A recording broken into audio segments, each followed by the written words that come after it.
በ2018 ዓመተ ምህረት ፕራይቬት ሞልታችሁ ኤንትራንስ ኤግዛም ለምትፈተኑ ተማሪዎች ከዚህ በፊት በ2018 ዓመተ ምህረት ኤንትራንስ ኤግዛም ፕራይቬት ለምትሞሉ ተማሪዎች ዝርዝር መረጃ በዚህ ቪዲዮ ማጋራቴ ይታወሳል። ነገር ግን አሁንም በተለያዩ በምሰራቸው ዩቲዩብ ቪዲዮዎች እና ቴሌግራም ቻናል ላይ ኮሜንት ሴክሽን ላይ የገባችሁ ፕራይቬት መቼ ነው የሚሞላው በጣም ዘገየ እኮ ያላችሁ በተደጋጋሚ በምለቃቸው ቪዲዮ ኮሜንት ሴክሽን ላይ እና ቴሌግራም ላይ በማጋራቸው መረጃዎች ኮሜንት ሴክሽን ላይ እየጠየቃችሁ ትገኛላችሁ። ከባለፈው ፕራይቬት ኤንትራንስ ኤግዛም ለሚፈተኑ ፕራይቬት ከተሞላበት ቀን አንጻር በጣም ዘግይቷል። ግን እስካሁን ትምህርት ሚኒስቴር ፕራይቬትን በተመለከተ በ2018 ዓ.ም በፕራይቬት ኤንትራንስ ኤግዛም ለሚፈተኑ ተማሪዎች ምንም አይነት መረጃ አላወጣም። ያንን ተከትሎ እንግዲህ እኔም የወጣ መረጃ ስለሌለ ለእያንዳንዳችሁ የምትጠይቁ ሰዎች ብዛት በጣም ብዙ ስለሆነ ለእያንዳንዳችሁ በኮሜንት ሴክሽን ላይ መመለስ በጣም ከባድ ነው። ሰው ጠቅለል አድርጌ ጥያቄያችሁን ለመመለስ ያክል እስካሁን በትምህርት ሚኒስቴርም ይሁን በፈተናዎች አገልግሎት ኤጀንሲ ፕራይቬትን በተመለከተ በ2018 ዓ.ም ፕራይቬት ሞልተው ኤንትራንስ ኤግዛም ለሚፈተኑ ተማሪዎች ምንም አይነት መረጃ አልወጣም።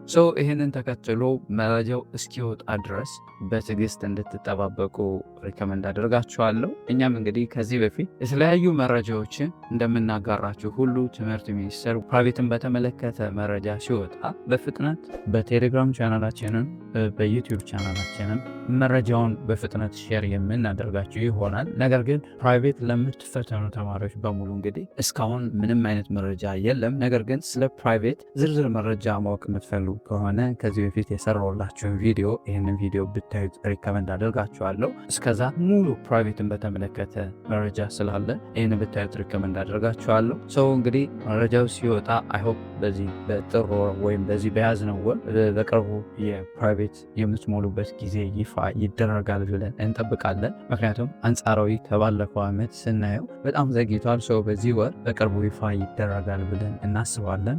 መረጃው ሲወጣ እየተከታተልን ቶሎ የምናሳውቃቸው ይሆናል። ዊ ሆፕ የአንድ ተማሪ ሳምፕል ወስደን እንዴት ፕራይቬት እንደሚሞላ ሁሉ እናሳያችኋለን። እስከዛው ግን በትዕግስት እንድትጠባበቁ ሪከመንድ አደርጋችኋለሁ።